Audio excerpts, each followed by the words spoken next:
I always knew my family would eventually try to steal my inheritance. I just never imagined my arrogant older brother would hand me the airtight evidence of his own felony on a silver platter. Last Sunday, he kicked open the front door of my late grandfather's historic home in Atlanta and slammed a forged deed right onto the kitchen island porch. Grinning like he had just hit the lottery, he looked down at me and announced that I had exactly 4 days to pack my bags and get out. I did not scream. I did not cry. I simply took a slow sip of my coffee, watched his pretentious wife measure my living room windows with a digital laser tool, and smiled to myself. They truly believed they were evicting me. Porch. In reality, they were walking straight into a legal trap they would never be able to escape. That morning started with the kind of peaceful stillness you only find in Atlanta's historic district right before the heavy midday heat sets in. I was sitting at the wide marble island inside the stunning Victorian mansion my grandfather Elijah had poured his heart and soul into. The house smelled of dark roast coffee and the fresh lemon oil I had applied to the original hardwood floors the afternoon before. As a certified public accountant, my work wigs were consumed by client meetings, spreadsheets, and tax strategies. These quiet Sunday mornings were my absolute sanctuary. I had my laptop open, checking a few tax updates for my accounting practice, dressed in my favorite sweatpants, and feeling completely at peace inside the home that had sheltered me since I was a little girl. Grandpa Elijah was the only person in our family who ever saw me for who I really was. He saw a granddaughter who worked herself to the bone to build her own career, while everyone else bent over backward to coddle a son who could not even hold down a steady job. That peace shattered in an instant. The heavy oak front door was not just opened, it was shoved inward with brutal force, sending the brass doorknob slamming hard against the entryway wall. Before I could even stand up, they came strutting into my kitchen. Leading the charge was my older brother Jamal, carrying the exact same unearned swagger he had possessed his entire life. Right behind him was our mother Yvonne, dressed in her Sunday church, finest with an expression dripping with pure entitlement. Bringing up the rear was Jamal's wife, Brittany. Brittany was a white woman who had never treated me like a sister-in-law, but rather like the hired help. Today was clearly no exception. She did not even bother looking at me or saying hello. She walked straight past the kitchen, pulled a digital laser measure out of her designer handbag, and immediately pointed a bright red beam at my custom living room windows, muttering under her breath about the fabric width she would need for new velvet drapes. I slowly closed my laptop and kept my face completely blank. I had spent 35 years dealing with this exact dynamic. In our household, Jamal was the golden child who could do no wrong, while I was the designated scapegoat, expected to sacrifice everything and constantly clean up his endless messes. Jamal did not bother with a greeting either. He walked up to the island, pulled a folded document from his jacket, and slapped it hard onto the marble right next to my coffee cup. In the quiet kitchen, the sound was sharp and loud. He leaned forward, resting his hands on the counter with a smirk that made my stomach turn. "We transferred the deed to my name," he announced with pure arrogance. "You have until Thursday to pack your things and get lost." I looked down at the paper. It was a quitclaim deed, claiming to transfer full ownership of Grandpa Elijah's historic Atlanta property directly to Jamal. As an accountant, I deal with legal filings, asset transfers, and financial records every single day. It took me less than 3 seconds to spot the glaring, undeniable flaws across the page. The formatting was sloppy, clearly pulled from a cheap legal template website. More importantly, the signature at the bottom, supposedly belonging to my late grandfather, was an absolute forgery. It was a decent attempt at mimicking his loops, but the stroke pressure and letter spacing were completely wrong. Not to mention, Grandpa Elijah had passed away several months ago. My hands rested calmly in my lap. I did not touch the paper. I shifted my gaze from the fake document to Jamal's smug face, and then to our mother. Yvonne was standing near the refrigerator, completely unbothered by the fact that her son had just proudly presented a fraudulent document to rob her daughter. In fact, she looked remarkably proud of him. "Do not be dramatic, Chloe," my mother said, waving her hand dismissively before I could even say a word. "Orch, this is how it was always meant to be. Now that your grandfather is gone, Jamal is the head of this family. He has a wife to think about and a family to provide for.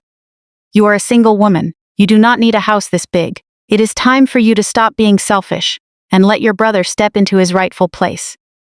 I took a slow breath and let her words wash over me. Stop being selfish. Orch.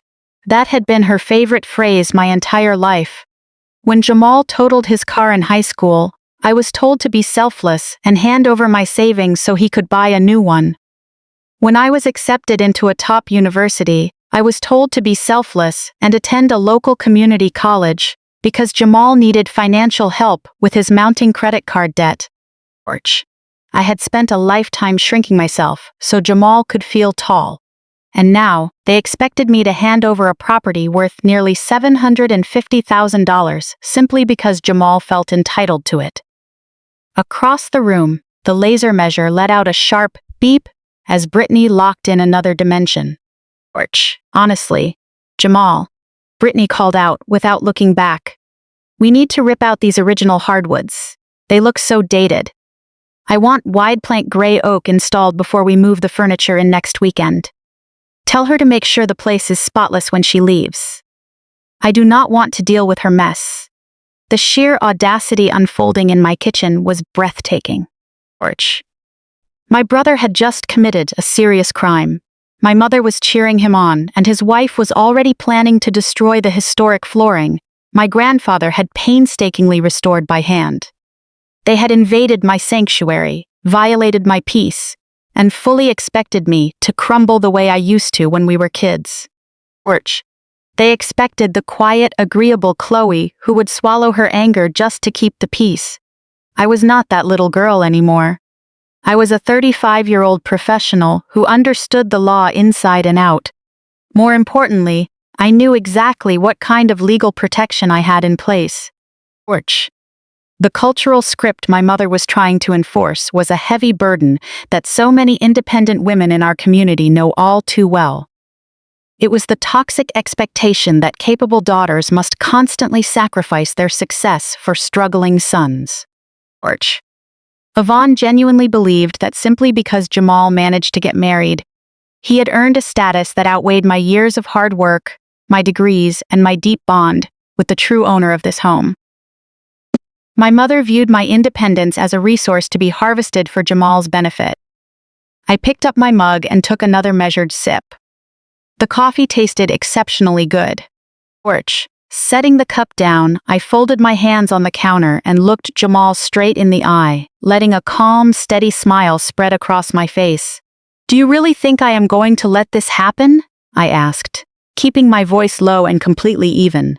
Jamal scoffed and threw his head back, letting out a loud, mocking laugh. "It is not up to you, Chloe.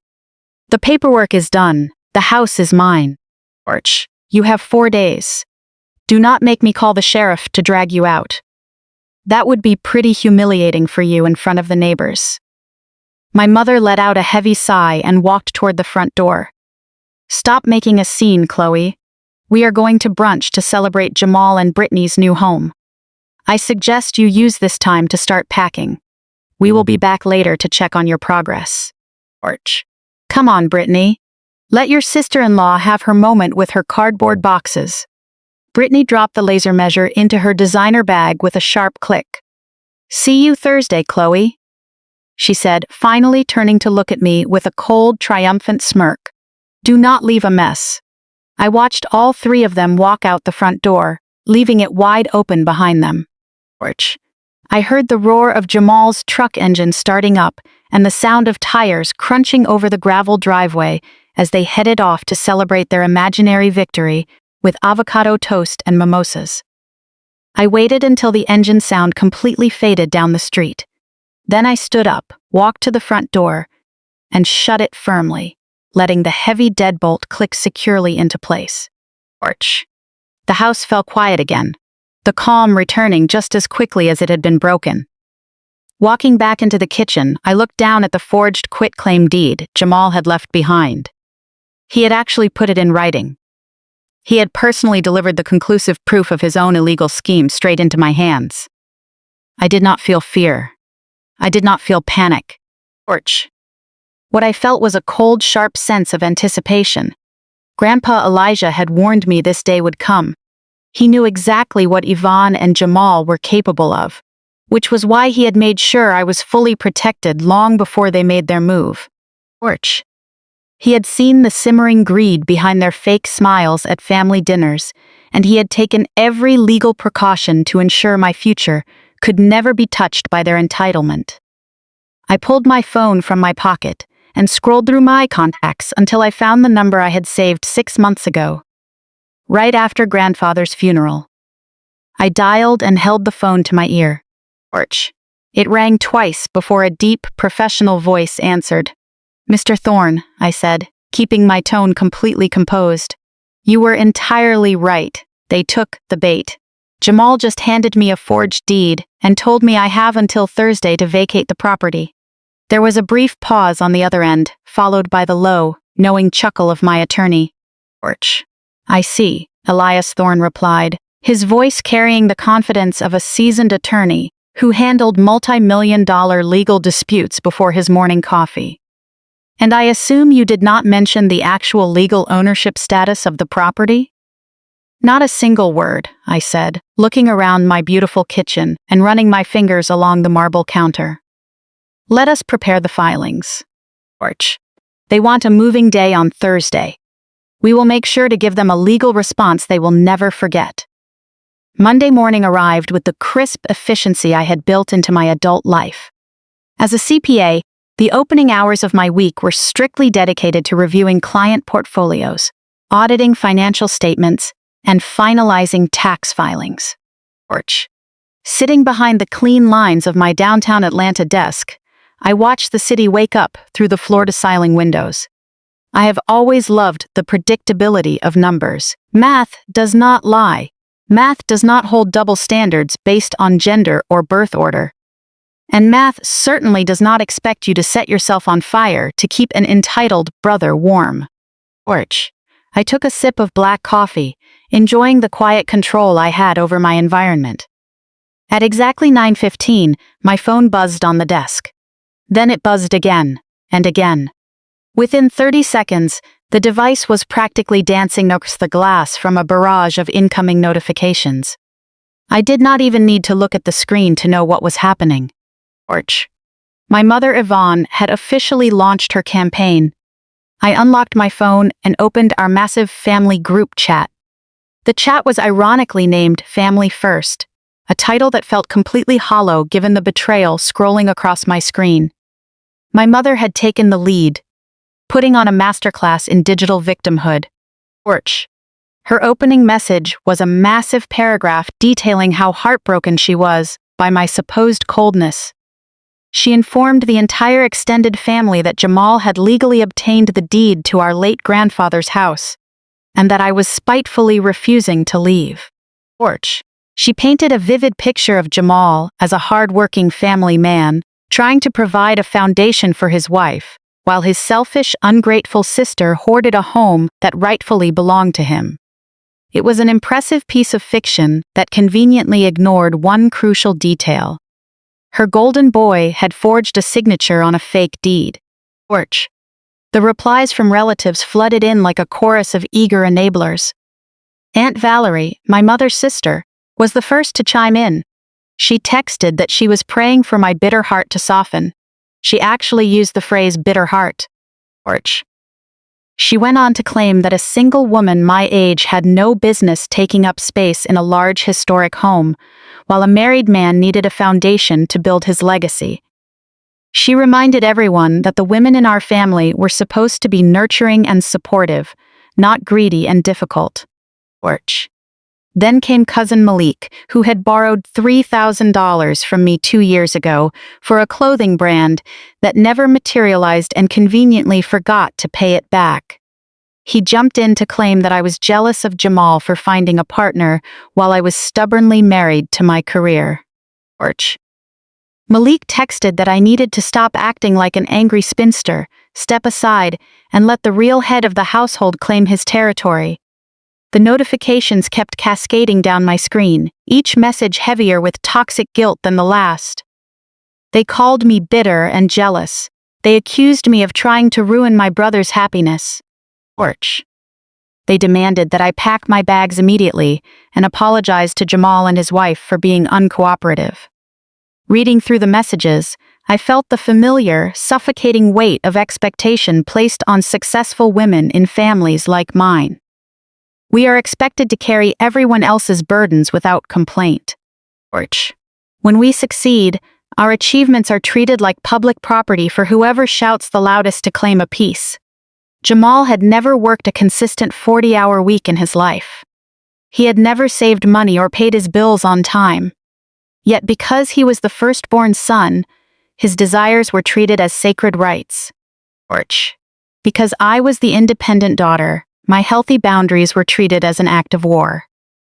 They genuinely believed that with enough collective shaming, guilt, and moral manipulation, I would break. They expected me to send a tearful apology, beg for their approval, and hand over the keys to a valuable estate just to stay in their good graces. For decades, that tactic had worked. Growing up, if Jamal broke a window, I was blamed for not watching him. If he failed a class, I was scolded for not tutoring him better. This group chat was simply the modern, digital continuation of the exact same emotional pressure I had endured since childhood. Only now, they were dealing with a woman whose entire professional career was built on tracking liabilities and mitigating risk. I did not reply with a single word. I did not defend myself. I did not explain that Jamal's deed was a fraudulent document, or that the house was safely held within an irrevocable trust managed by my attorney. I did not tell them that they were currently rallying behind someone who had crossed serious legal lines. Instead, I leaned back in my quiet office chair, took a deep breath, and began taking screenshots. I captured every single message, every hostile accusation, and every piece of text showing my mother and extended relatives coordinating their pressure campaign.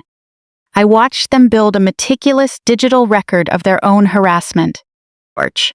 They were voluntarily providing me with written proof of an organized attempt to force me out of a property using a fraudulent document. My trust attorney, Elias Thorne, had told me to stay quiet and let them document their own actions. My family was giving me a masterclass in self-incrimination.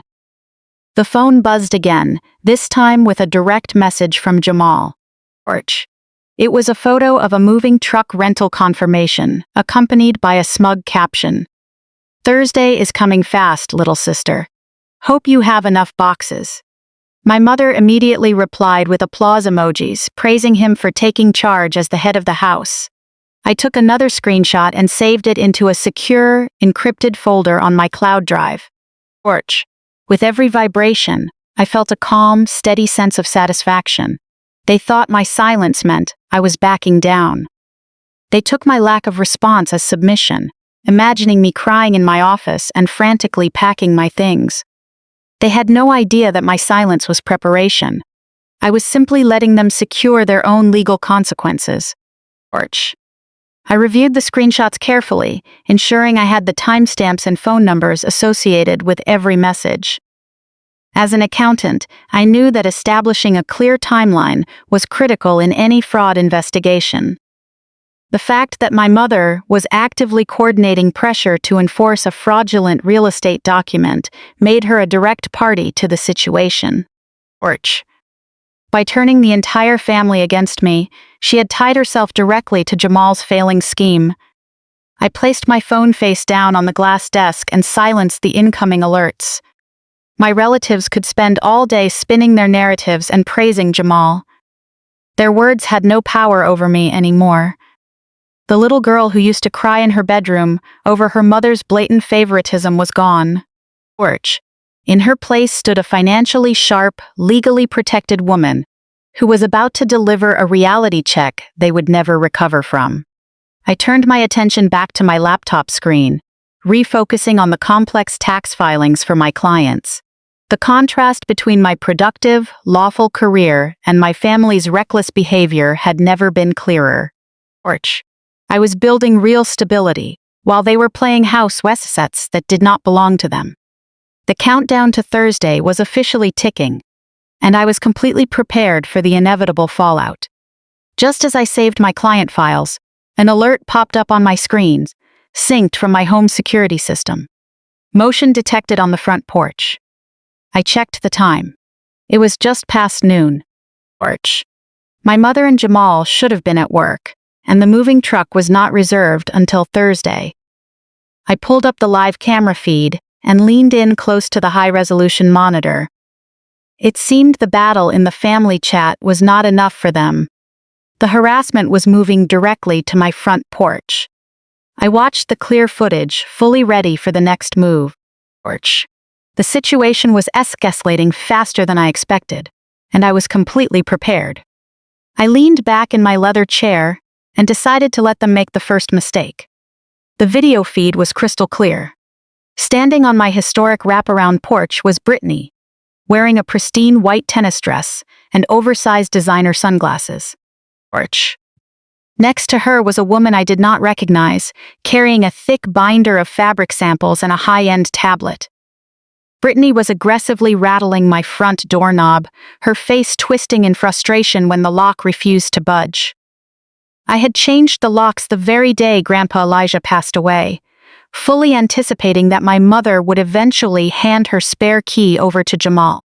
Porch. Brittany yanked the handle one more time, then threw her hands up in an exaggerated display of annoyance. I turned up the volume on my computer, and Brittany's sharp voice came through the high-definition audio.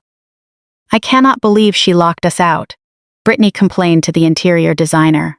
"Jamal told her she has to be out by Thursday, but she is being completely hostile. Porch.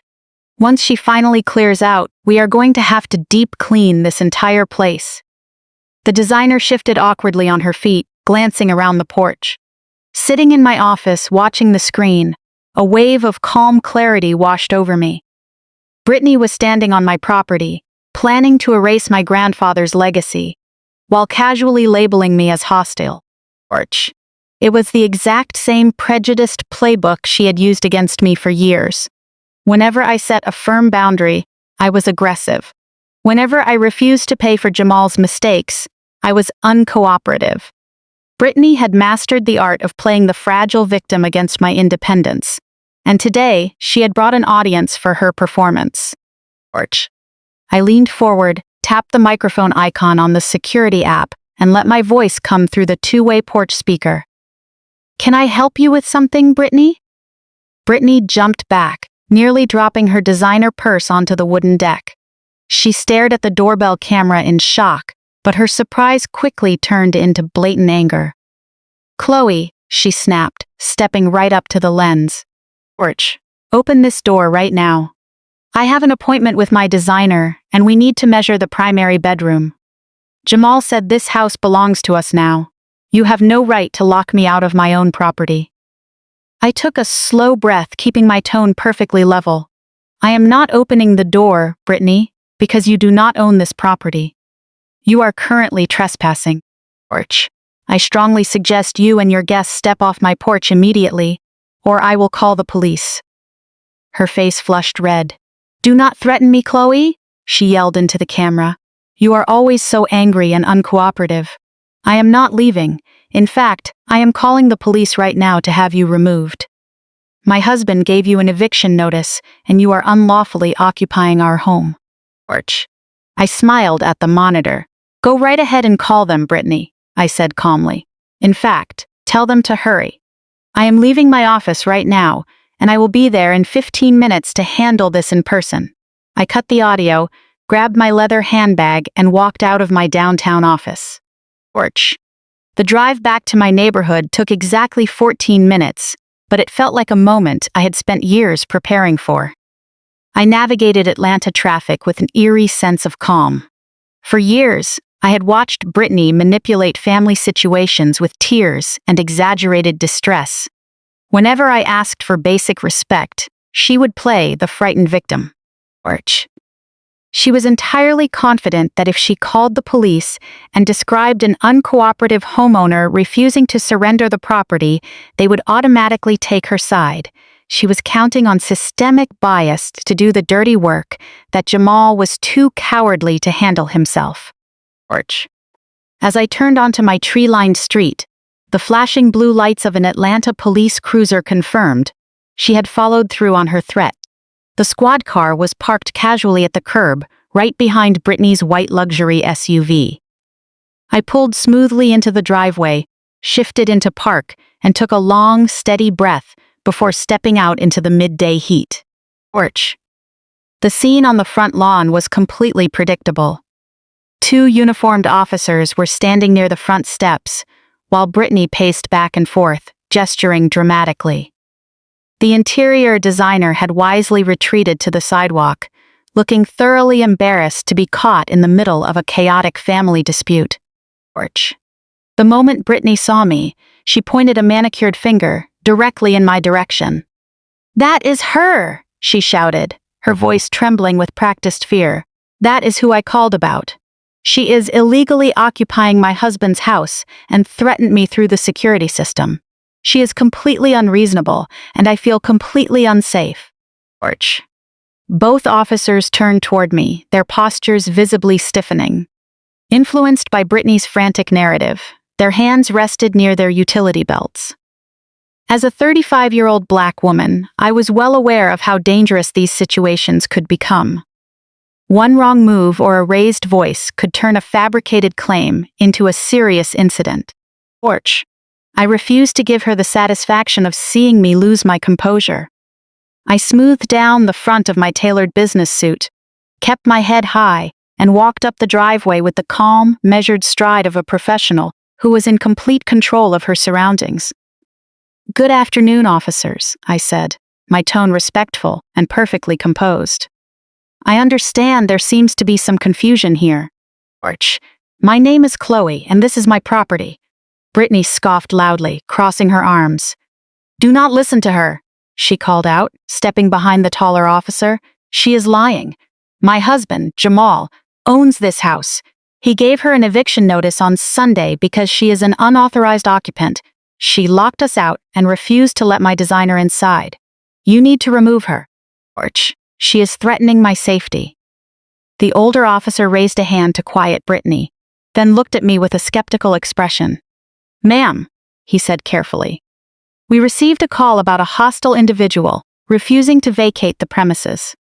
Do you have any identification showing you reside at this address?" I held steady eye contact with the officer. I reached slowly into my handbag, making sure every movement was deliberate and visible. "I certainly do, officer," I replied, pulling out a slim leather card holder. I handed him my Georgia driver's license. "You will see that my legal address matches this property exactly. In addition, I have this." I retrieved a folded document from my bag and handed it over. It was the latest municipal water and sanitation bill, printed on official city letterhead, clearly showing my full name and the property address. I had deliberately picked it up from my desk before leaving the office, knowing exactly what kind of documentation would shut down this circus. The officer reviewed my license and the utility bill. I watched his posture relax immediately. The tension in his shoulders disappeared the moment he realized he was not dealing with a hostile squatter, but with a verified resident simply trying to access her own home. He gave a slight nod and handed the documents back to me. "Thank you, ma'am. Everything appears to be in order on your end." He turned around to face Brittany, who was staring in total disbelief. "Ma'am," he said to Brittany, his tone turning noticeably firm, "this resident has provided state-issued identification and municipal utility records establishing her legal residence here. Do you have any documentation proving you or your husband own this property? Brittany opened and closed her mouth, unable to produce a coherent sound. Porch. She looked around frantically for the designer, who was now pretending to be intensely fascinated by an oak tree on the sidewalk. I do not have it on me, Brittany stammered, her face turning bright red. Jamal has the deed. It is at his office, but I am his wife. We are taking possession of the house on Thursday. Porch.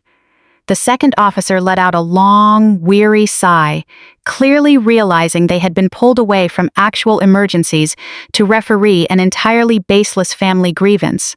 Ma'am, you cannot call emergency services to demand someone be removed from their verified legal residence simply because you claim your husband has paperwork elsewhere, the officer said sternly. Porch. Without a court-ordered writ of possession and certified documentation signed by a judge, you have zero legal authority to step foot on this property. But she threatened me. Brittany tried again, her voice rising in a desperate attempt to reclaim the victim role. She was aggressive through the security camera. Porch. I have the complete audio and video recording from the security system saved to my cloud drive. I interjected smoothly, addressing the officers while completely ignoring Brittany. The footage will confirm that I merely instructed this individual to stop attempting to force entry into my home and informed her that she was trespassing. Porch. If you need to file a report for a false emergency call, I am more than happy to provide the full file. The older officer shook his head. That will not be necessary, ma'am. He turned his full attention to Brittany, pointing firmly toward the street. You and your associate need to gather your things and leave this property immediately. Porch. If you return without a valid court order, or if we are called back out here today, you will be cited for trespassing and filing a false police report. Do you understand? Brittany looked completely shattered. The smug entitlement she had carried into my home on Sunday was completely gone. Porch. She stood frozen on my front lawn, thoroughly humiliated in front of the high-end interior designer she had hired to dismantle my grandfather's legacy. The designer did not even wait for Brittany. She practically jogged to her car, tossed her sample binders into the back seat, and drove away without a single word. Brittany glared at me, her chest heaving with silent fury. Porch. She had played her absolute best card, attempting to use bad faith accusations to force me out of my own home, and the entire effort had collapsed in front of her. Without saying another word, she spun on her heel, marched to her luxury SUV, and slammed the door hard enough to rattle the windows. Porch. She reversed out of the driveway with tires screeching, leaving me standing calmly on my property alongside the two officers. I am sorry for taking up your time today, officers, I said, giving them a polite nod. Have a good afternoon, ma'am, the older officer replied, touching the brim of his cap before they headed back to their cruiser. Porch.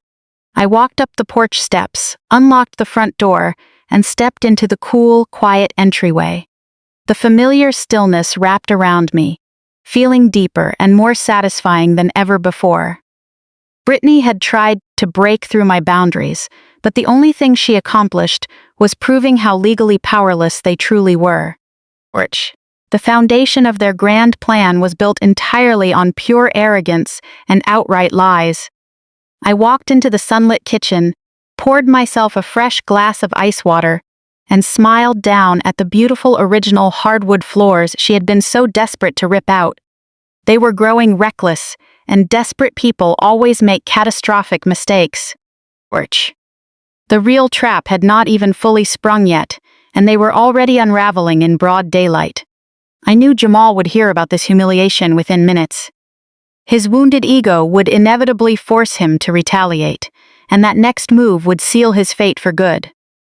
I took a slow sip of ice water, completely ready for whatever he tried next. Porch. The afternoon sun stretched across the hardwood floors of my living room, casting long golden shadows. I sat quietly in the stillness of the house, letting the reality of Brittany's total defeat on my front lawn settle in. I understood my brother Jamal better than he understood himself. Porch. In our family dynamic, his ego was a fragile glass house built entirely on unearned privilege and our mother's endless coddling. When Brittany returned to him humiliated and empty-handed, without the keys he had promised her, his bruised pride would demand immediate payback. He could never accept being outsmarted by his sister, especially in front of his wife. He needed to prove he was still the undisputed king of the family, which meant he was about to make a reckless, impulsive move.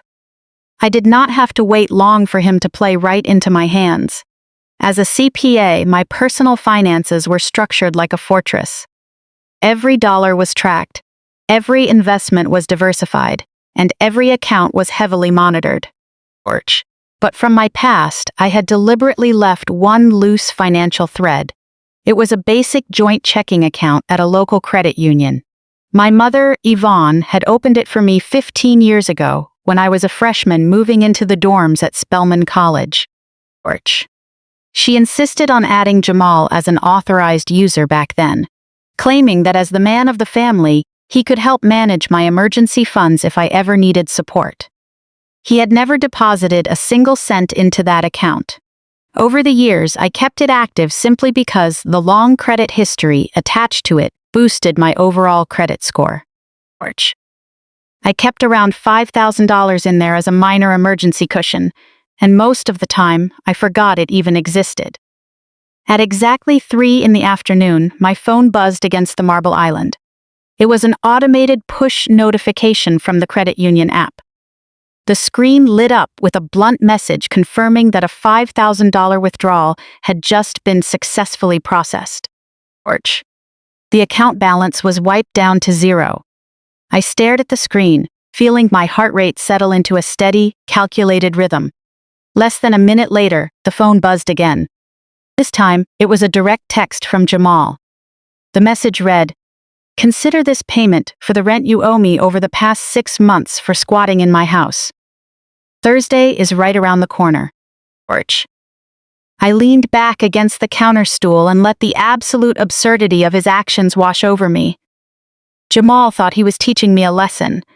He genuinely believed he was putting me in my place, trying to break my spirit by hitting my wallet. In his mind, he had cut off my resources, punished me for disrespecting his authority, and proved to Brittany that he was in total control. He expected me to panic. He expected me to call him in tears, begging for the money back or frantically apologizing for locking them out. He was relying on that old, toxic family script, where he could take whatever he wanted while I silently absorbed the damage. Jamal was not dealing with a scared college student anymore. He was dealing with a licensed financial professional who specialized in auditing corporate fraud. Jamal had zero understanding of banking law or digital forensics.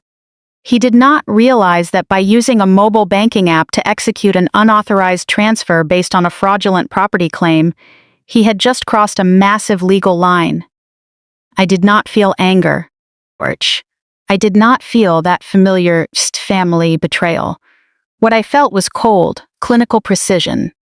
Jamal had just used an interstate electronic banking network to steal $5,000 from my personal funds, explicitly stating in writing that it was rent for a property he had no legal right to. He had firmly established criminal intent, officially committing federal wire fraud and grand larceny. He thought he was playing a harmless family power game, but he had just gift-wrapped his own criminal indictment and handed me the tracking number. My mother had spent a lifetime shielding Jamal from the real-world consequences of his actions. When he stole money from my piggy bank as a kid, she called it borrowing. In my early 20s, when I foolishly co-signed for his car note and he wrecked my credit by missing payments, she told me to forgive him because family protects family. She had taught him that taking from me was his birthright.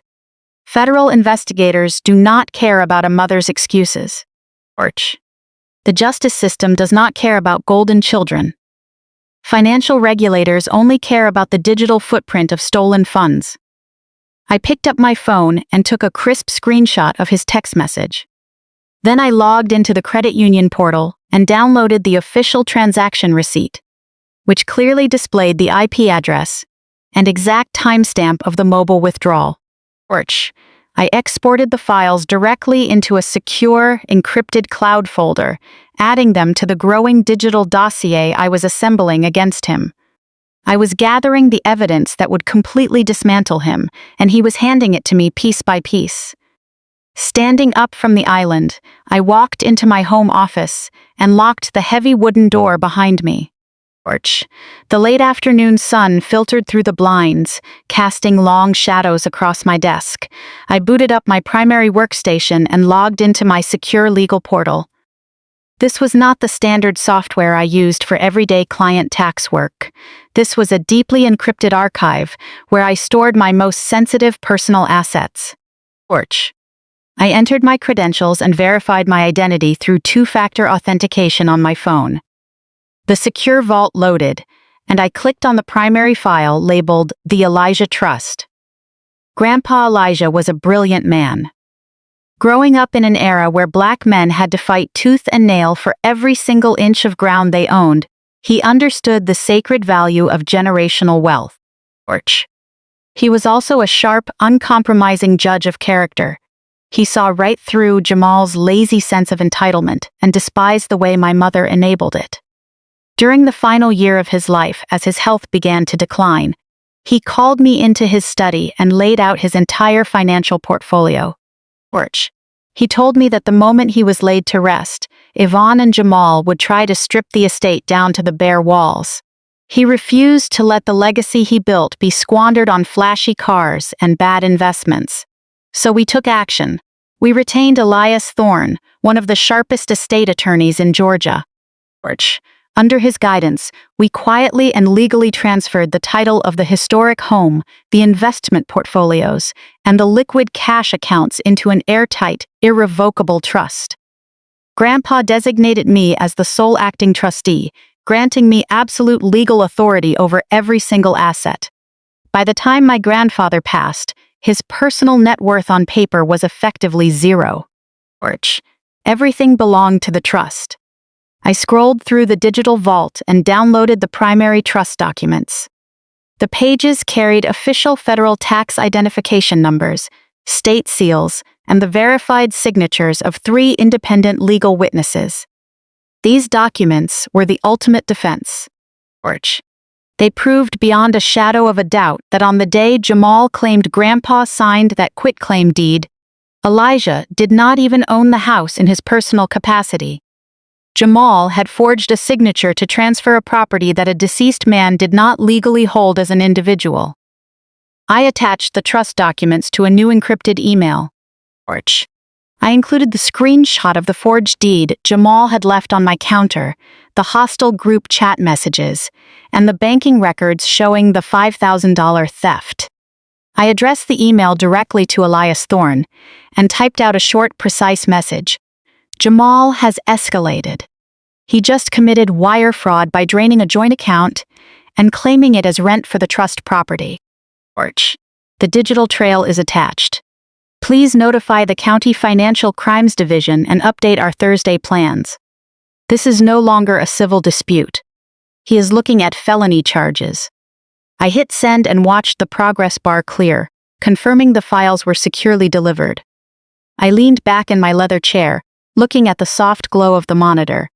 The trap was now fully set and locked in place. Porch. My brother thought he was a mastermind, executing a power play to steal my inheritance and secure his status as the wealthy head of the family. He imagined me sitting in an empty house, crying over stolen money and desperately shoving my belongings into boxes. He had no idea that after spending years auditing corporate fraud, I knew exactly how to construct an inescapable legal perimeter. Porch. I closed my laptop and walked out onto the front porch. The evening air was thick and humid, carrying the scent of pine and the promise of summer rain. Looking out over the manicured lawn, I felt a deep, unwavering calm. Thursday was only 2 days away. They would bring their moving truck, their arrogance, and our mother cheering them on. I sat down on the wicker swing and took a deep breath. Porch. I was going to let them completely indulge in their delusion, because the higher they climbed, the harder they were going to fall. I smiled into the twilight, perfectly content to wait for moving day. Tuesday morning brought a suffocating heat that hung over Atlanta like a heavy, wet blanket, pressing against the historic windows of my grandfather's house. Porch. I woke up with complete clarity about my objective for the next 48 hours. I had to play the exact role they desperately needed to see: the defeated, broken sister. The legal groundwork was complete, but it needed one final element to close the loop. Jamal and Yvonne had to feel completely victorious. Porch. When they stepped onto this property Thursday morning, they needed to be totally blinded by their own arrogance. To make sure of that, I gave them an Oscar-worthy performance. I drove to a local hardware store on the edge of town and purchased 40 large cardboard boxes, 5 rolls of heavy-duty packing tape, and a thick black marker. Porch. I hauled everything back to the house and spent the entire afternoon staging a visual illusion. Standing in the center of the living room, I taped the boxes together. The packing tape made a loud, screeching sound that echoed off the plaster walls, a sharp mechanical noise that felt strangely therapeutic. Porch. Every single box was completely empty, but I taped them shut securely, crossing the heavy adhesive over the seams. I carried them out to the wraparound porch, stacking them into prominent, neat towers near the front door. Anyone driving by would immediately see a woman actively preparing to surrender her home. Porch. I deliberately placed several boxes right in front of the wide living room windows, exactly where Brittany had stood with her laser tool, ensuring that if anyone drove by to check on me, they would see the exact scene they were hoping for. As an accountant, I know numbers tell the objective truth, but people are easily manipulated by visuals. Porch. People see what they want to see, especially when it confirms their own biases. Jamal wanted to see me crumble. Yvonne wanted to see me submit. These empty boxes acted as a mirror reflecting their deepest desires. Every time I set an empty box on the porch, I was adding another layer to their legal undoing. I was not packing up my life. I was carefully orchestrating theirs. Porch. I labeled the empty boxes with a black marker, writing phrases like kitchen fragiles and primary bedroom. I wanted the illusion to be flawless down to the smallest detail. Right on cue, Wednesday afternoon arrived with a visit from my mother. Porch. I was sitting on the porch swing with a half-empty box by my feet, pretending to sort through some old textbooks when her pristine silver sedan pulled into the driveway. Yvonne stepped out wearing a bright floral sundress and oversized sunglasses, radiating the aura of a wealthy matriarch inspecting newly conquered territory. Porch. She walked up the brick pathway with a light, energetic bounce I had not seen since Jamal graduated high school. In her left hand, she carried a large box of heavy-duty black trash bags. She walked up the porch steps and tossed the box directly onto one of my empty cardboard towers. The plastic rattled sharply, cutting through the constant hum of the Georgia cicadas. Porch. I brought these for you, she said, her voice dripping with that toxic, sugary sweetness she only used when she felt entirely superior. You will need them for all the junk you have accumulated in this big house. It is time to clear it all out, Chloe. She leaned against the wooden railing and took off her sunglasses, looking out over the lawn. Porch. You know, this really is for the best, she continued without even looking me in the eye. A house this size is far too much responsibility for a single woman. Property taxes, routine maintenance, heavy yard work. It is overwhelming without a husband to help manage it. A compact apartment downtown is much more suitable for your situation. Porch. You can focus on your little tax business without all this extra domestic strain. I folded my hands in my lap and looked down at the wooden floorboards, letting my shoulders slump forward to project the posture of a woman who had run out of fight. Do you really think so? I asked, keeping my tone soft and appropriately defeated. Porch. Of course I do, she replied, turning to face me with a broad, patronizing smile. Jamal is building a family legacy. He and Brittany need the space to entertain, raise children, and establish roots. A man needs a respectable estate to serve as his foundation in the community. It is just the natural order of things, Chloe. As the firstborn son, taking over the family home is his right. George. Stepping aside gracefully is the right thing to do, rather than forcing us to go through a messy public eviction. The irony in her words was thick enough to choke on. Here she was, lecturing me on lawful evictions and family legacies, while actively aiding a man who had forged a signature to take out fraudulent loans. Porch. She was preaching about the natural order while standing on a porch legally owned by a protected federal trust. My mother viewed my independence as a resource to be harvested for Jamal's benefit. She genuinely believed that because Jamal had married, he had earned a status that erased my years of hard work, my degrees, and my deep connection to the true owner of this home. Porch. I sat there amazed at how easily she could dismiss my entire existence just to inflate his fragile ego. I gave a submissive nod, using every ounce of discipline to feed her delusion. I just want what is best for the family, I murmured, letting my voice trail off as if swallowing a heavy sigh. Porch. It was the exact phrase she had made me repeat since childhood whenever I had to surrender my birthday money or give up my bedroom to give Jamal more space. I knew the specific cadence and tone of surrender that made her feel victorious. Yvonne clapped her hands together, a sharp, cheerful sound that grated on my nerves. Exactly, she beamed, her eyes sparkling with pure satisfaction. Porch. That is the spirit. See how much easier things are when you cooperate instead of being difficult? Jamal will be so relieved you are finally acting like a supportive sister.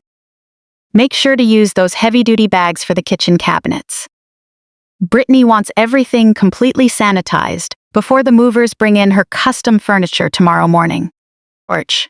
She reached out and patted my shoulder, an empty, hollow gesture that sent a chill down my spine. Then she turned and practically glided down the steps back to her car. Her mission was complete. She had come to verify my surrender, and I had given her a 5-star performance. Porch. I watched her back out of the driveway and disappear down the street, completely unaware that she had just finalized her own legal exposure.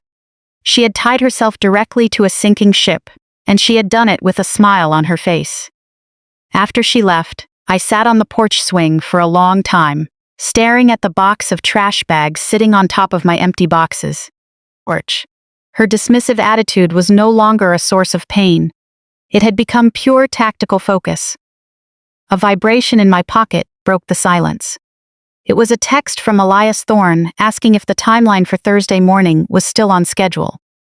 I quickly texted back, confirming that the targets were completely blind to the reality and fully committed to their scheduled arrival.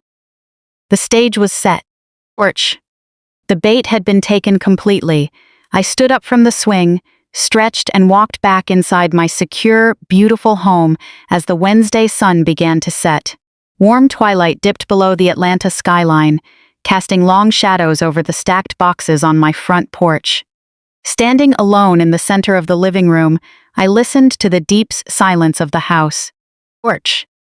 I walked over to the original brick fireplace, running my fingers lightly along the polished mahogany mantel until they rested on a heavy silver frame.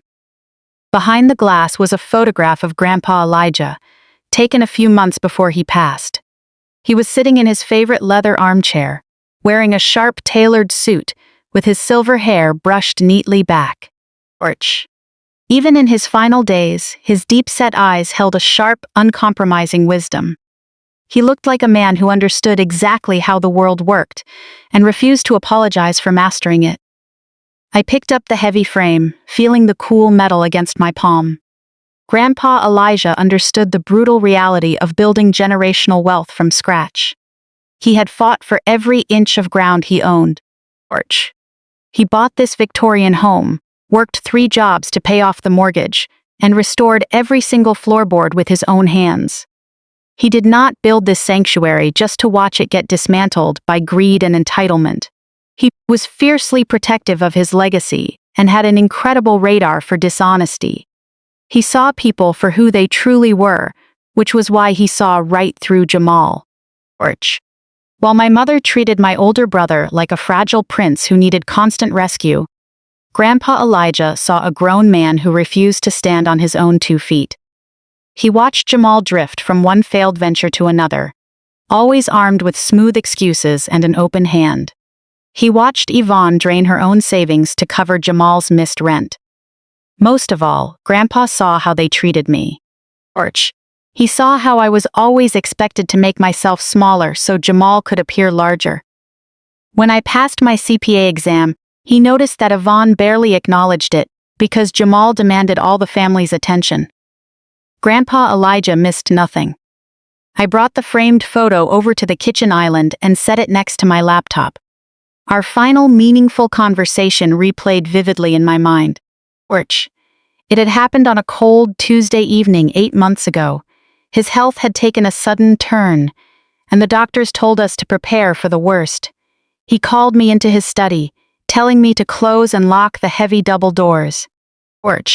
Sitting in his leather chair, breathing heavily but with a mind sharp as broken glass, he gestured for me to sit down and pushed a thick stack of financial documents across the desk. "Chloe," he had said, his voice raspy but carrying absolute authority, "you are the only person in this family who understands the value of an honest dollar.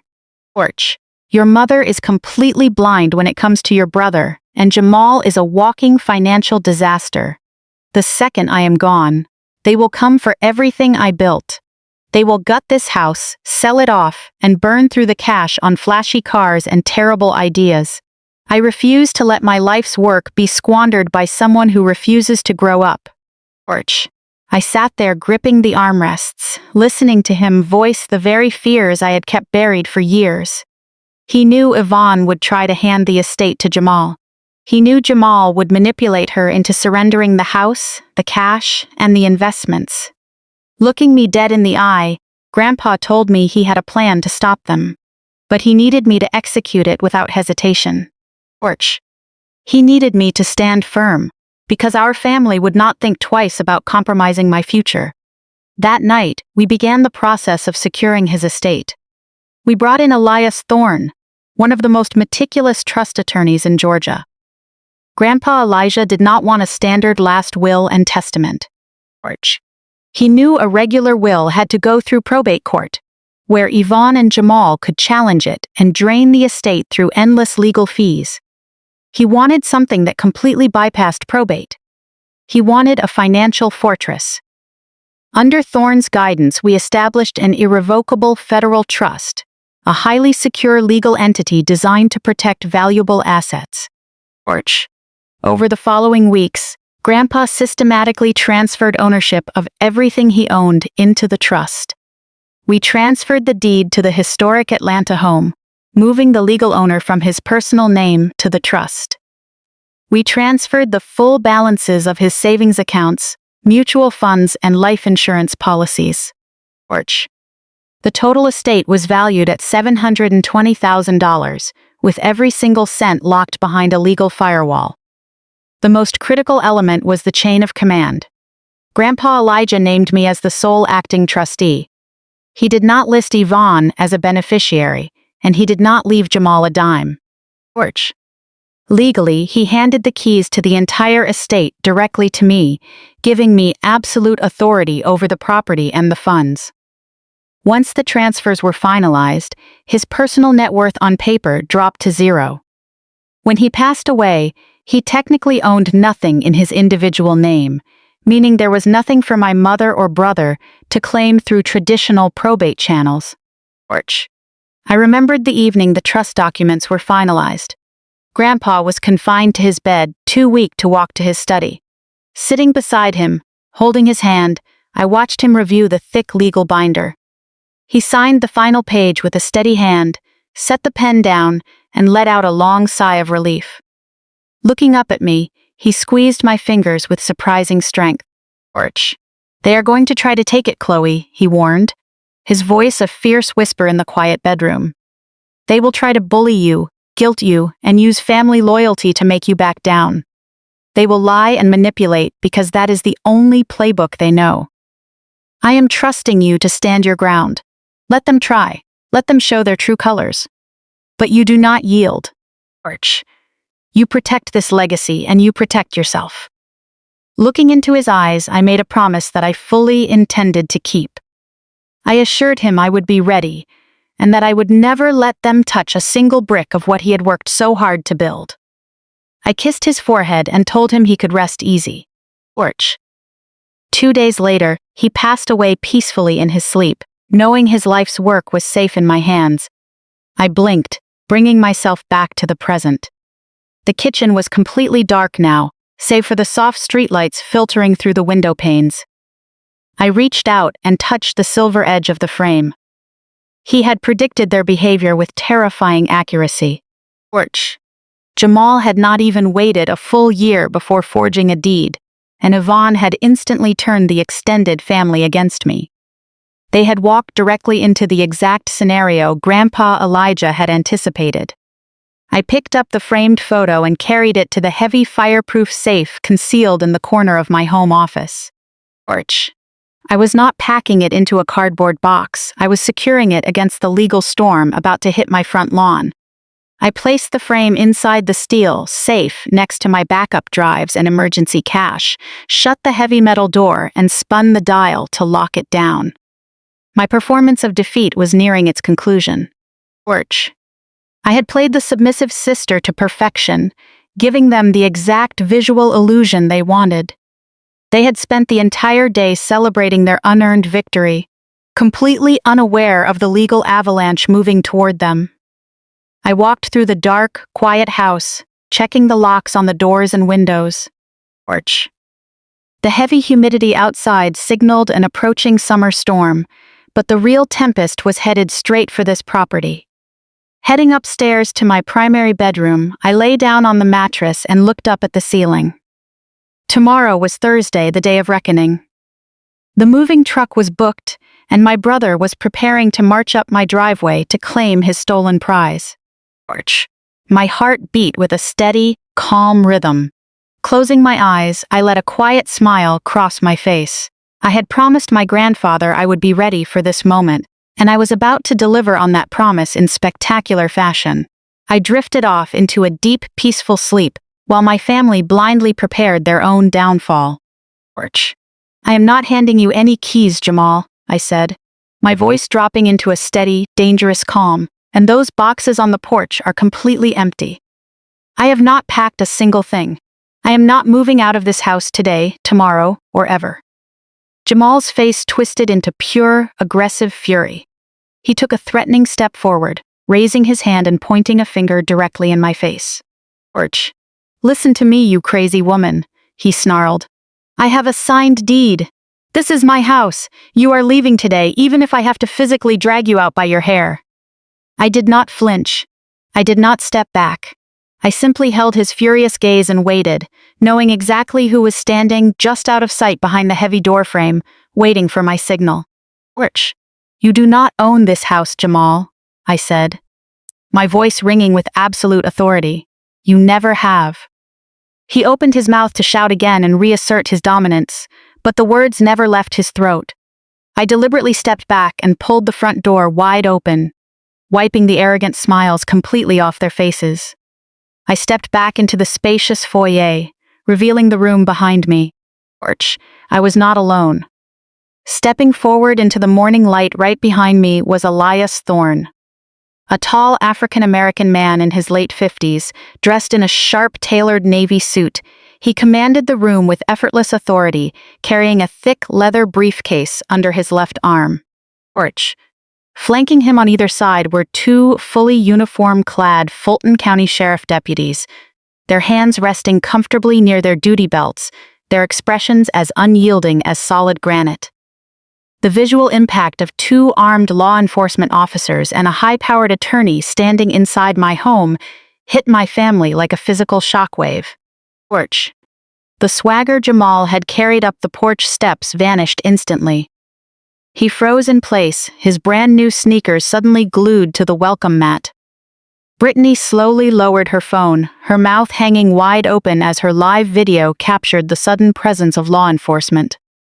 The arrogant commentary she had been narrating seconds earlier died in her throat. Orch. Good Lord, Yvonne gasped, clutching the potted houseplant tightly against her chest as if it could somehow shield her from the reality unfolding before her eyes. They had expected a weeping victim, begging for a few more hours to pack. They never imagined walking directly into a fortified legal perimeter. Jamal was the first to break the stunned silence. Porch. His fragile ego simply could not process the fact that he had lost complete control of the situation. Puffing his chest out again, he tried to project an authority he did not possess. He stepped across the threshold, reached into his tracksuit pocket, and pulled out the folded quitclaim deed, aggressively thrusting the paper toward the older deputy. Porch. Listen, officer, Jamal snapped, his voice thick with unearned entitlement. I do not know why my sister called you, but this is a simple civil matter. She is just bitter because our grandfather left this historic home to me. I have the signed deed right here. I am the legal owner, and I served her a proper eviction notice on Sunday. Porch. You need to escort her off my property so my wife and I can start moving our furniture inside. The older deputy did not even blink. He made no move to take the paper from Jamal's hand. Remaining completely composed, he simply looked over at Elias Thorne. Attorney Thorne stepped forward, his polished dress shoes clicking crisply against the hardwood floor. Porch. Looking at the paper Jamal was waving around, a cold, knowing smile touched the corner of his mouth. Thorne reached out, smoothly took the folded document from my brother's hand, and held it between two fingers, as if handling a piece of contaminated trash. He unfolded the paper slowly and deliberately, stretching the suffocating tension on the front porch to its absolute limit. Porch. Adjusting his expensive glasses, he looked down at the messy forged signature at the bottom of the page. He let out a low, humorless chuckle, a sound that sent an obvious shudder straight down my mother's spine. Yvonne knew what high-priced corporate attorneys sounded like, and she knew that particular tone meant someone was about to lose everything. Porch. This is a truly fascinating document, Jamal, Attorney Thorne said, his voice deadly calm. It is fascinating because it claims to transfer title of this estate directly from your late grandfather to you, dated just last month. Jamal smiled smugly, crossing his arms over his chest, completely blind to the trap he was standing in. That is right, Jamal sneered. Porch. It is a legally binding contract signed by my grandfather before he died. This house belongs to me now. Tell my sister to clear her junk off my porch and get out of my way. Thorne slowly shook his head, popping open the latches of his heavy leather briefcase.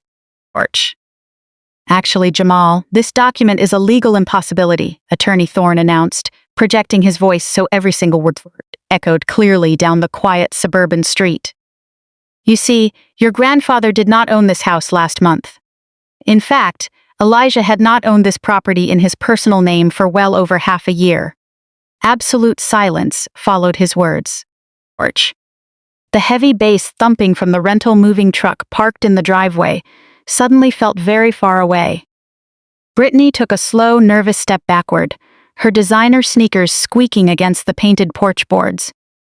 Yvonne's eyes darted frantically between the lawyer and her golden child, her maternal instincts finally realizing that Jamal had walked them directly into an inescapable disaster. Porch. What are you talking about? Jamal stammered, his confident posture instantly evaporating. His arms dropped to his sides, and he looked at me with frantic confusion. That was his house. His name is on the county records. I checked them myself before I brought the paperwork over. Thorne pulled a thick stack of documents from his briefcase and held them up for Jamal to see. Porch. The pages were stamped with federal tax identification numbers, state seals, and verified witness signatures. Your grandfather was an exceptionally smart man, Thorne explained with cold precision. He knew exactly what would happen to his estate after he passed. He anticipated this exact attempt to seize his assets. Porch. 6 months before his death, under my direct counsel, he transferred the deed to this historic home, his investment portfolio, and all liquid accounts into an irrevocable federal trust. Thorne stepped closer, Looking down at my brother with complete authority, he legally transferred ownership of the entire estate to the trust, removing his individual name from the title entirely. Orch. When he passed away, he owned nothing in his personal name. It was legally impossible for him to sign a quitclaim deed, transferring this home to you last month. You forged a deceased man's signature on a legal filing for a property he did not even personally own. Jamal's mouth opened and closed like a fish out of water. Orch. He looked at the trust documents in Thorne's hands, then back at the fake deed. The sheer weight of his catastrophic mistake washed over his face. He had not just crossed a legal line. He had done it in the most careless way possible. He had forged a property transfer on an asset locked securely behind an airtight federal firewall. "You are lying!" Orch. Brittany screamed, her voice hitting a panicked, hysterical pitch. She shoved past Yvonne and grabbed Jamal's arm, her manicured nails digging deep into his white tracksuit. "Jamal, tell them they are lying. Tell them the house is yours. We already hired the excavation contractors. We scheduled the demolition crew for tomorrow morning. You promised me this house, Jamal." Orch. "I am not letting her take it from us." Attorney Thorne completely ignored Brittany, keeping his unwavering focus locked onto my brother. "The sole acting trustee of this irrevocable trust is your sister, Chloe," Thorne declared, his words carrying finality. "She holds exclusive executive authority over this property. You do not own this house, Jamal.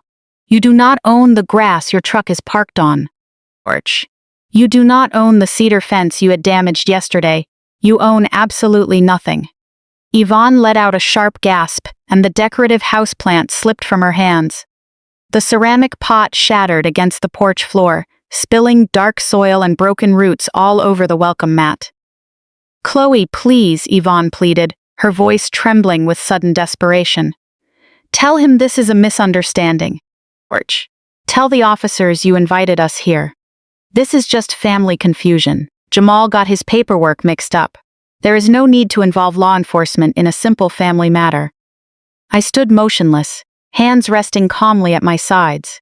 I looked at my mother and saw the raw panic in her eyes. Orch. For 35 years, she had shielded Jamal from every consequence, covering for every bad decision and every stolen dollar.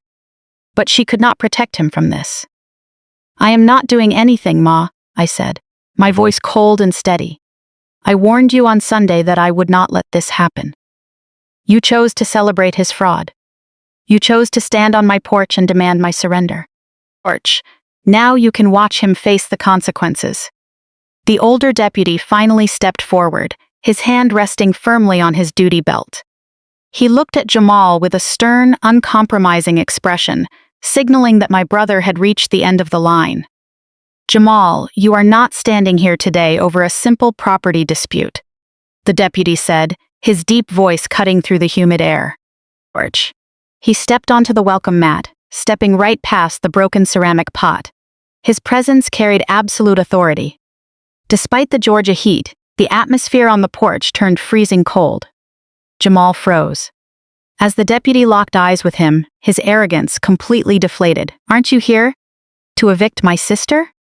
Jamal stammered, his voice breaking into a high pitch that betrayed his rising terror. "Orch, she is trespassing. I gave you the deed. You saw the signature. You need to remove her so my wife and I can move in." The deputy slowly shook his head with deep professional exhaustion. "Mr. Williams," the deputy said, "we did not drive out here to execute a civil eviction. We are acting under the direct authority of the Financial Crimes Division. Orch. We are here investigating the $200,000 home equity line of credit you secured on Monday morning using this exact fraudulent document." Those words hung heavily in the dead silence of the front yard. $200,000. The massive figure echoed against the brick exterior of Grandpa's historic home. As a CPA, I knew exactly how Jamal had pulled it off. Orch. He had taken that sloppy forged deed, walked into a secondary lending institution specializing in fast approvals, and leveraged an unencumbered historic property to secure an immediate cash payout. He had used that stolen money to rent moving trucks, hire unpermitted contractors, and fund Brittany's lavish shopping spree. He thought he had unlocked an endless ATM. Porch. He never stopped to consider that the second the true property owner reported the discrepancy, bank fraud would trigger an immediate financial crimes investigation. The color drained entirely from Jamal's face, leaving him a sickly pale gray. He stumbled back, his brand new designer sneakers suddenly looking ridiculous against the reality of his impending arrest. Porch. That was just a bridge loan, Jamal babbled frantically, raising his hands in a desperate plea. It was just a temporary advance for renovation costs. The house is mine. I am the oldest son. Grandpa meant for me to have it. I was going to pay the bank back once we got settled. It cannot be fraud if it is my own family's property. Porch. Attorney Elias Thorne let out a sharp sigh, shaking his head at the breathtaking ignorance on display.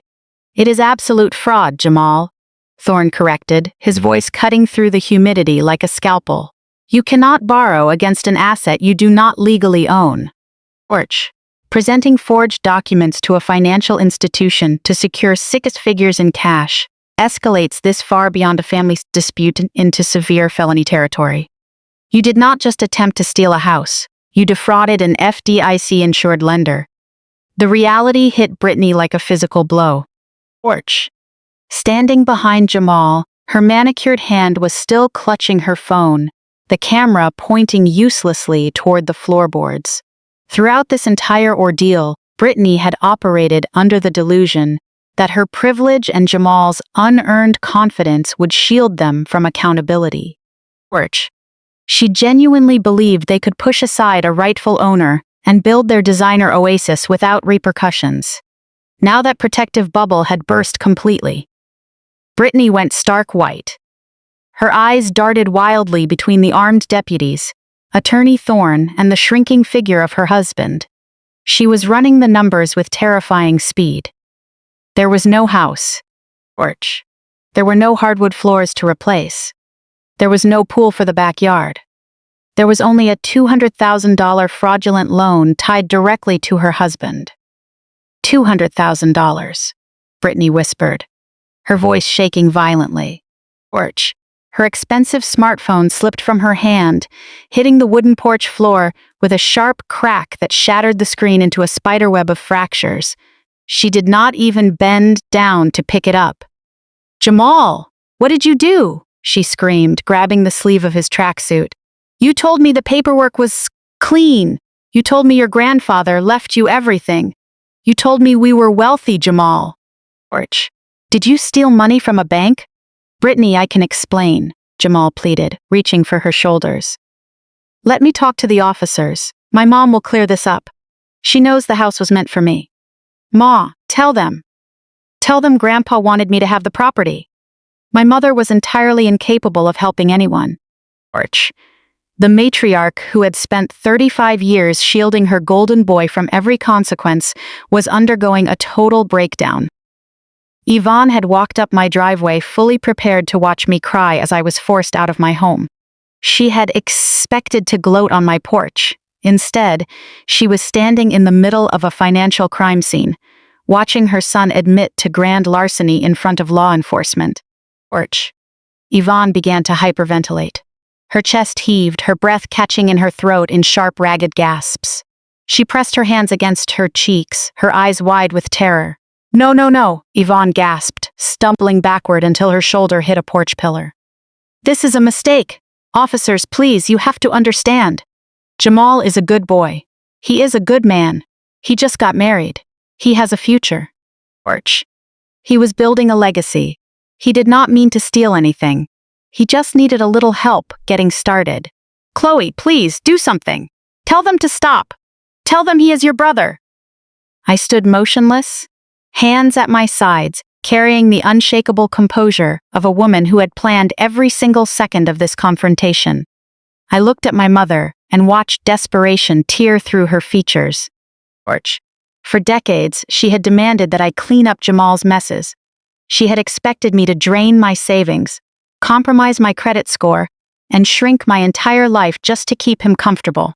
Even now, facing her golden boy's total ruin, her first instinct was still to order me to fix it. Arch. She genuinely believed that because we shared blood, I had some obligation to wave a wand and erase a financial fraud investigation. "I am not doing anything, Ma," I stated, my voice carrying an absolute calm that cut straight through her frantic pleas. "I warned you on Sunday that I would not let this happen. You chose to ignore me. You chose to encourage him. Arch. You stood in my kitchen and told me to step aside so he could take my inheritance. You went into the family group chat and called me bitter for protecting my property. You brought trash bags to pack up my life. You wanted this moving day. Now, you get to experience it." The older deputy stepped forward, closing the distance between himself and my brother. Orch. The metallic click of handcuffs unholstering from his duty belt was unmistakable.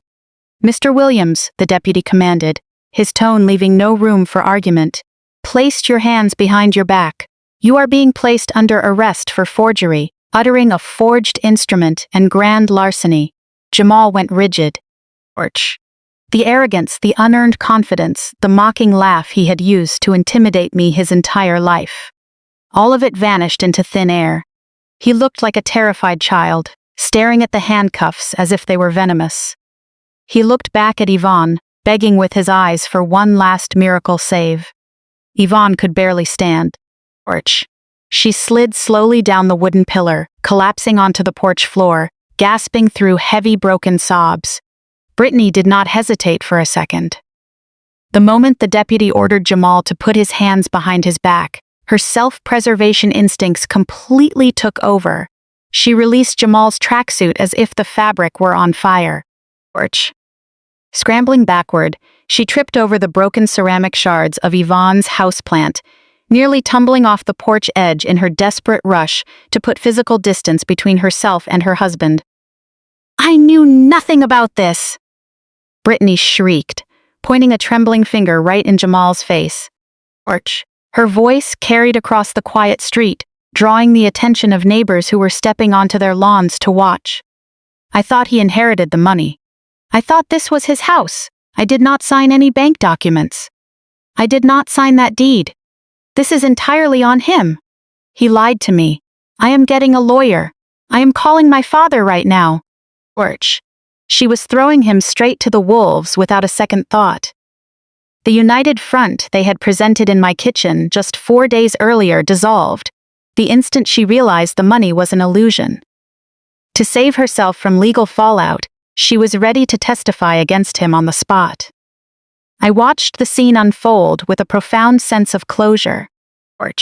As an accountant, I had spent my career balancing ledgers, making sure every debit had a corresponding credit. For 35 years, our family ledger had been heavily unbalanced. I paid all the debts while Jamal collected all the rewards. Today, the accounts were finally settling. Jamal had tried to use toxic family dynamics against an airtight legal structure, and he had lost everything. He had brought a sledgehammer to a fortress. Standing on the porch with my attorney and the unyielding presence of the law beside me, I looked down at the empty cardboard boxes I had stacked. They were no longer a sign of surrender. They were a monument to his complete failure. The trap had not just closed. It had neutralized the threat entirely. And the best part of the entire operation was that the final devastating revelation had not even been read yet. I glanced over at Elias Thorne, giving him a slight nod to deliver the final financial reality check. Before Thorne could speak, Brittany bent down and grabbed her cracked phone from the floorboards. Swiping frantically across the broken screen, she dialed her father and put the call on speaker, holding the device out like a shield. "Dad," she screamed into the phone. "I need your divorce attorney on the line immediately. Jamal was just arrested for bank fraud. He forged a deed for $200,000, and the police are right here.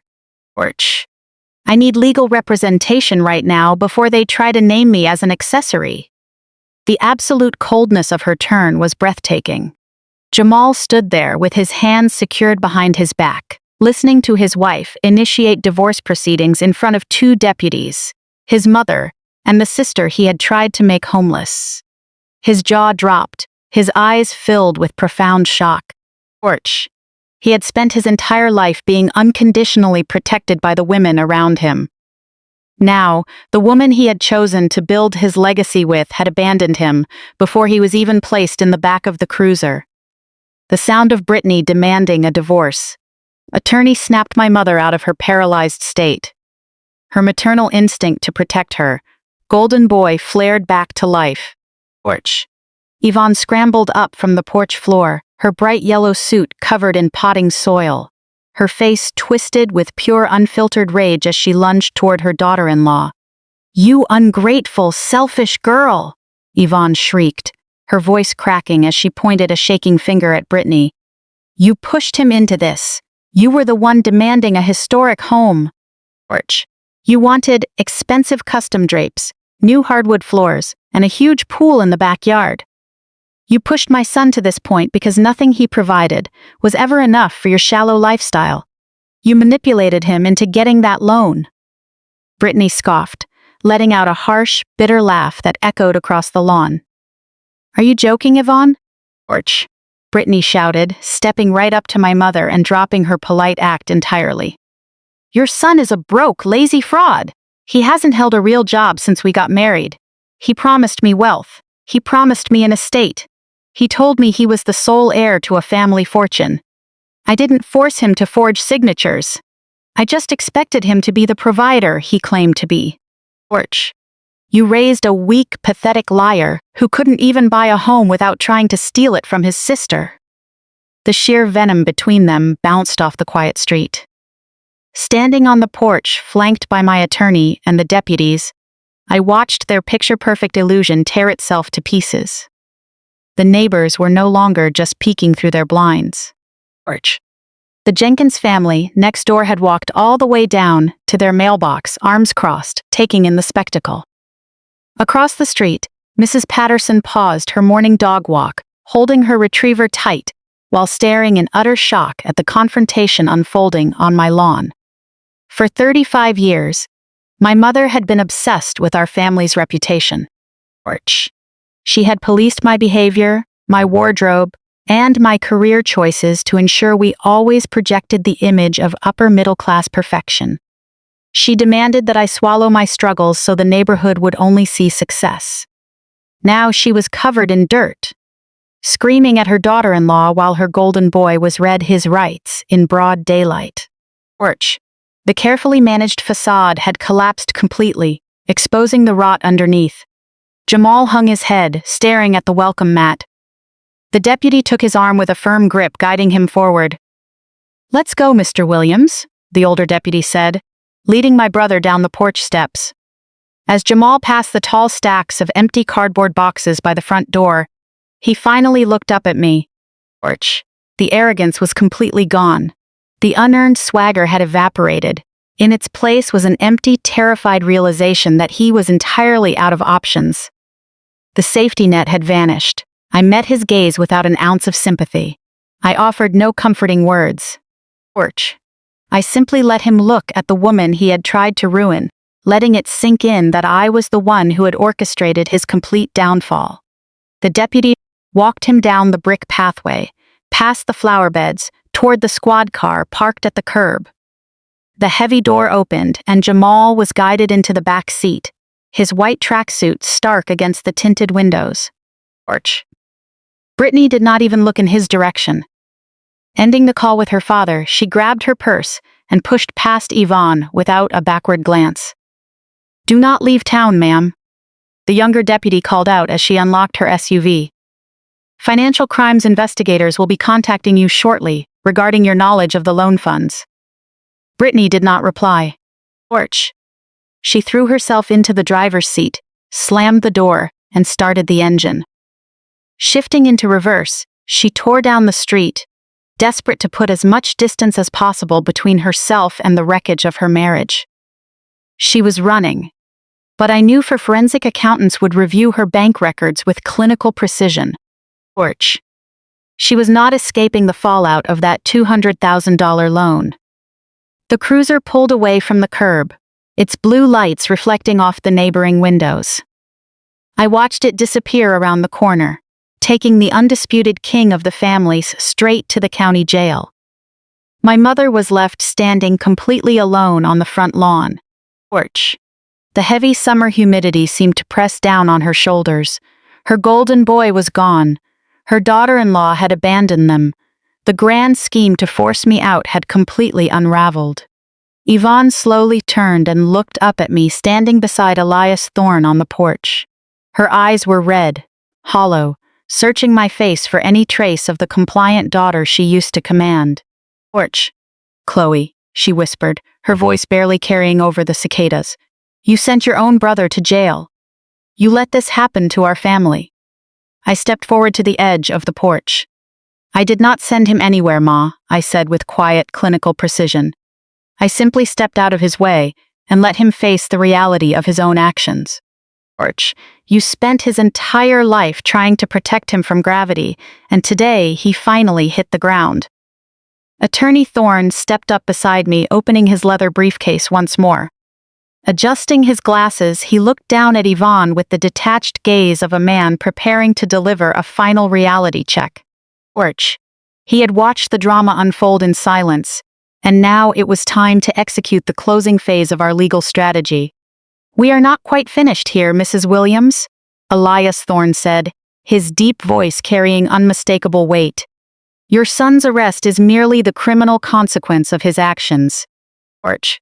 We still need to address the severe civil and financial fallout from the fraudulent loan he took out on Monday morning. Because unfortunately, Mrs. Williams, Jamal did not secure that $200,000 payout entirely on his own." Yvonne blinked in confusion, wiping away tears with a trembling hand. "What do you mean?" she asked, her voice cracking. "I did not sign that forged deed. Porch. I did not go to the bank with him. I was at work on Monday morning."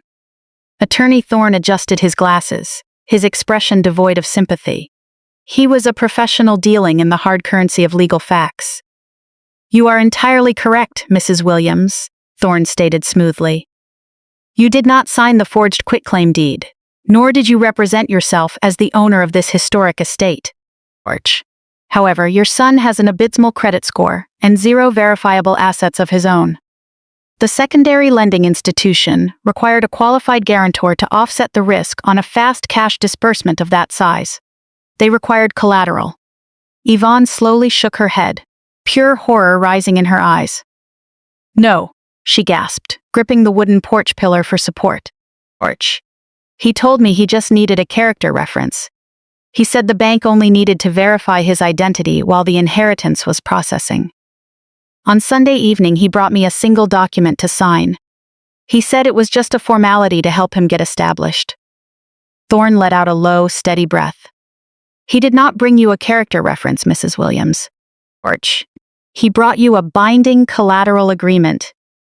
He had you sign a document that legally pledged your own fully paid-off primary residence as the guarantee for his $200,000 bridge loan.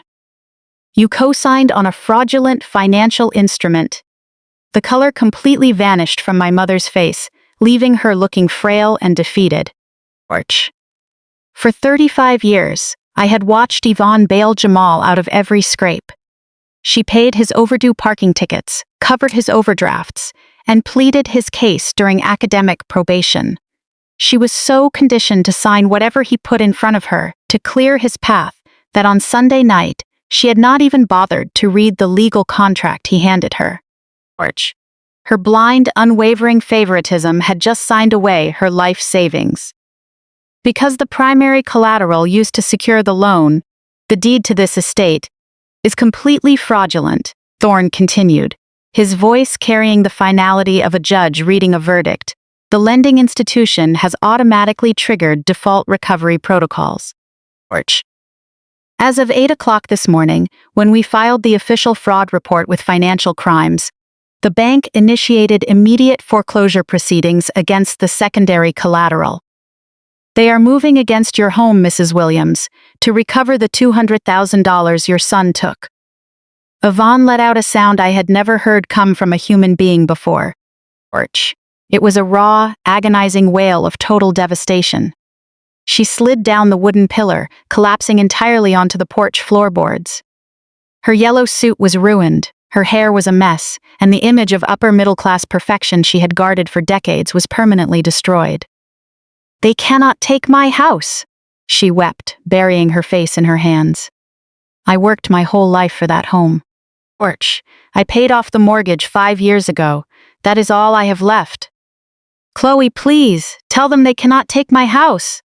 I stood a few feet away, looking down at the woman who had spent an entire lifetime telling me to make myself smaller so my brother could shine.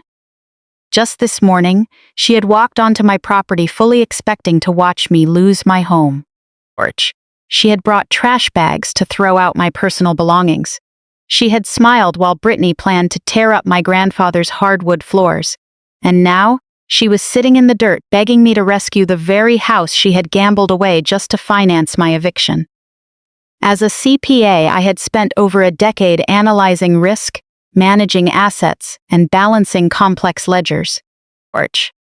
I understood exactly how compound interest worked, and I understood how the compounding toxicity of entitlement could completely destroy a family. Yvonne had invested every single ounce of her maternal energy into Jamal. She financed his arrogance, shielded his incompetence, and weaponized the rest of the family against anyone who dared to hold him accountable. Porch. She had placed all her bets on a grown man who never saw her as a mother but merely as an endless line of credit. "I am not saving you, Ma," I said, my voice carrying a quiet absolute finality. "You handed him the hammer and he used it to smash your own windows. On Sunday, you sat in my kitchen and told me to stop being selfish. Porch. You told me it was time to step aside so Jamal could provide for his family. Well, he provided for them. He gave his wife a reason to file for divorce. He gave the authorities an open and shut fraud case, and he handed the deed to your house over to a lender. You gave him everything he ever asked for, and this is what he built with it." Yvonne could not even form a coherent response. Porch. She just sat on the porch floor, rocking back and forth in tears, as the reality of total financial ruin settled over her like a suffocating blanket. She had lost everything. She was going to lose the home she had lived in for 30 years. Porch. She would have to explain to her church friends, her social circle, and the entire neighborhood that her perfect golden boy had signed away her property to fund a fake millionaire lifestyle. The sheer public embarrassment alone would break her completely. I turned my attention away from the scene on the porch and reached into the pocket of my tailored suit jacket. Porch. Pulling out my phone, I unlocked the screen. For the past 4 days, the extended family group chat had been a non-stop echo chamber of toxic harassment. Aunts, uncles, and cousins had spent hours calling me bitter and selfish. They had cheered Jamal on, treating his fraudulent scheme like a heroic conquest. Porch. They had built a massive digital monument to their own bad faith behavior. And it was time to shut it down once and for all. I walked to the edge of the porch, raised my phone, and framed the shot down the street. The cruiser was still idling at the curb, its blue lights flashing against the morning sun. Porch. Through the tinted back window, you could clearly see Jamal slumped over in his bright white tracksuit, his hands secured behind his back. He looked completely defeated, stripped of every ounce of unearned privilege. I lined up the angle perfectly, making sure the orange moving truck and the police cruiser were both framed in the shot. Porch. I pressed the shutter, capturing the definitive image of Jamal's total collapse.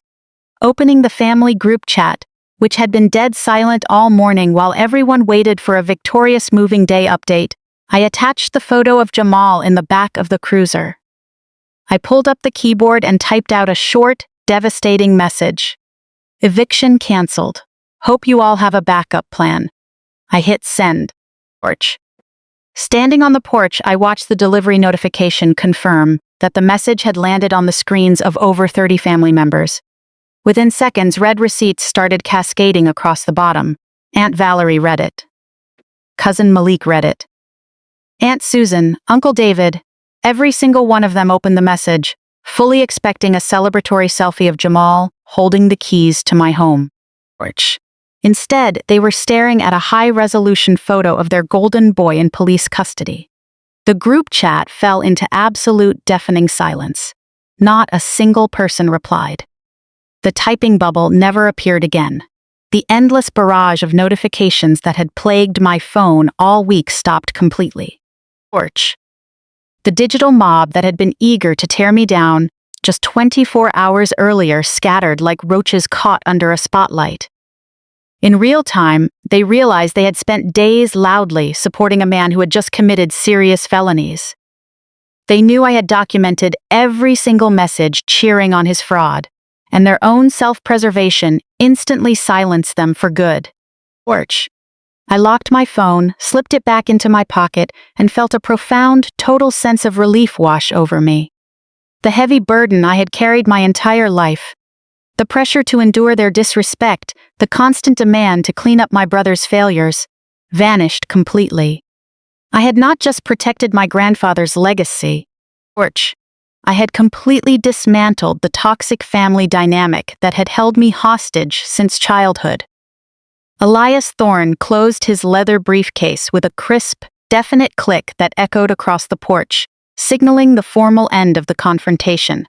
The deputies had finished their paperwork and were getting into the patrol car to transport Jamal to the county facility.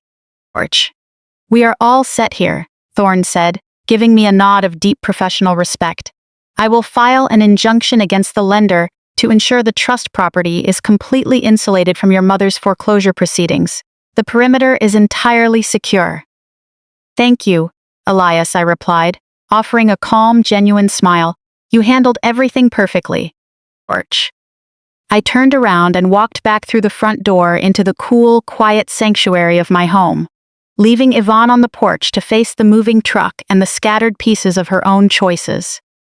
The heavy oak door shut behind me, and the brass deadbolt slid home with a solid, satisfying lock. I was completely safe, free to move forward without ever looking back at the wreckage they created. Torch. Elias Thorne kept every word of his promise. The morning after Jamal was taken away, Elias filed a sweeping injunction against the secondary lending institution.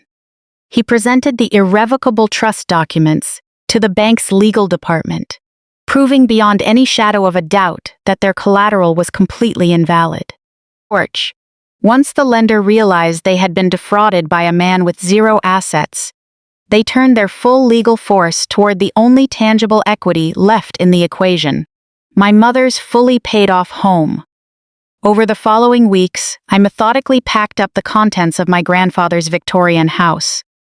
I did not use the heavy-duty trash bags Yvonne had left behind. I hired a professional moving team to carefully handle the antique furniture, the original artwork, and the framed photographs capturing decades of memories with Grandpa Elijah. Selling the house was not an emotional decision.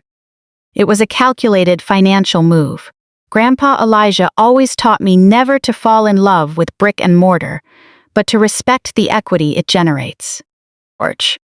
The home had served its purpose.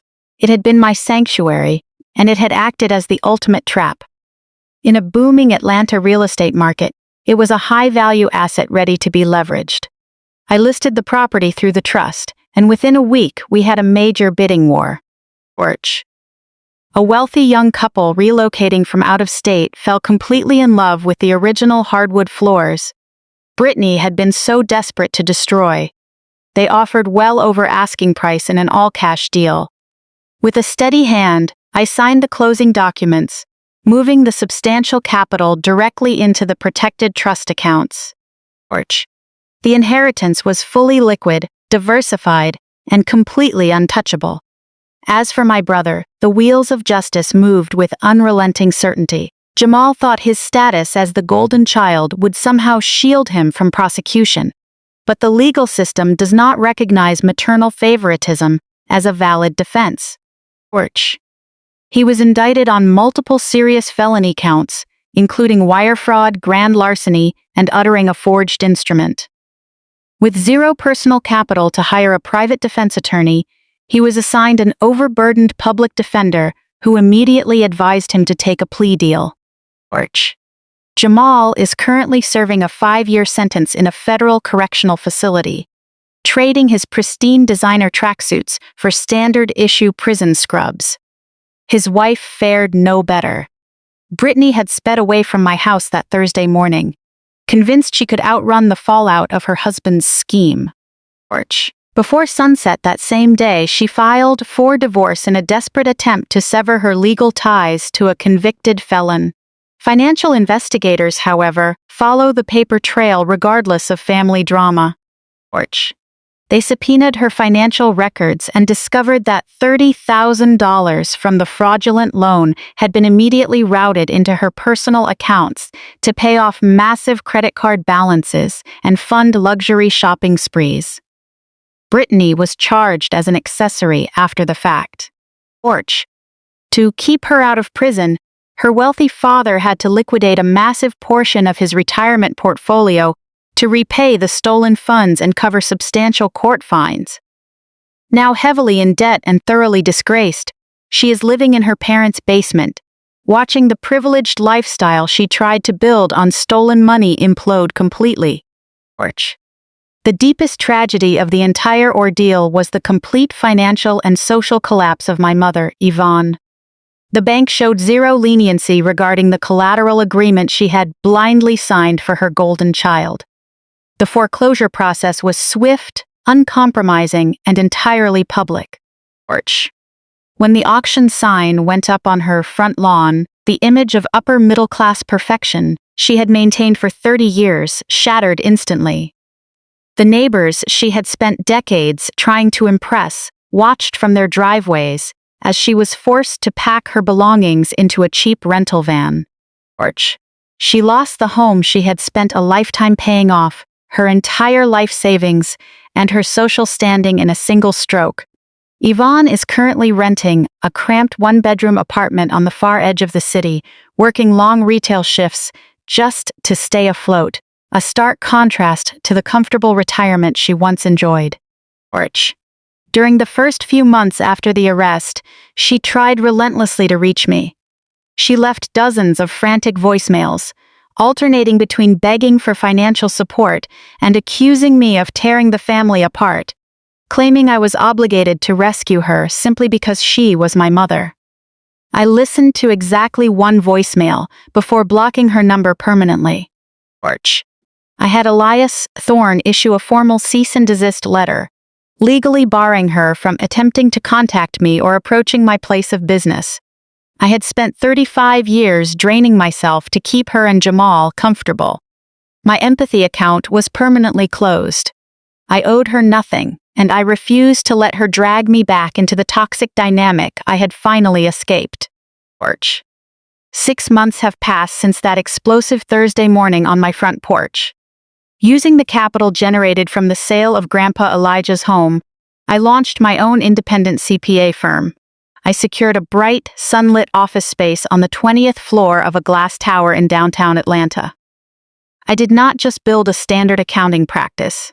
I built a firm with a clear, deeply personal mission, helping independent women navigate complex financial landscapes, protect their assets, and build lasting generational wealth. Every day, I sit across from smart, hardworking women who have spent their lives pouring their hard-earned resources into ungrateful family members.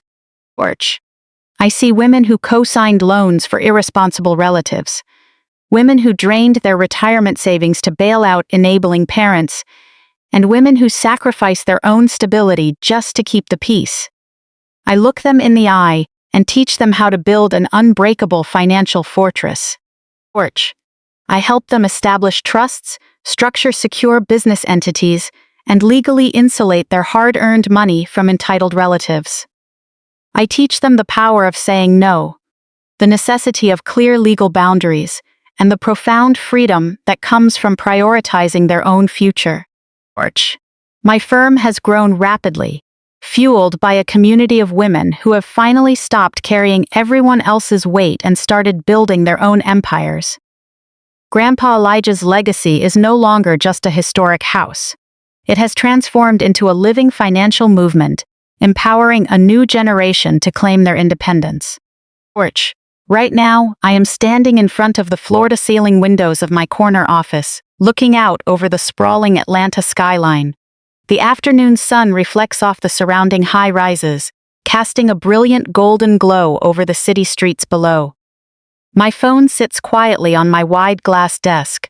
No frantic group chat alerts. No demanding texts from my brother. Porch. No manipulative voicemails from my mother.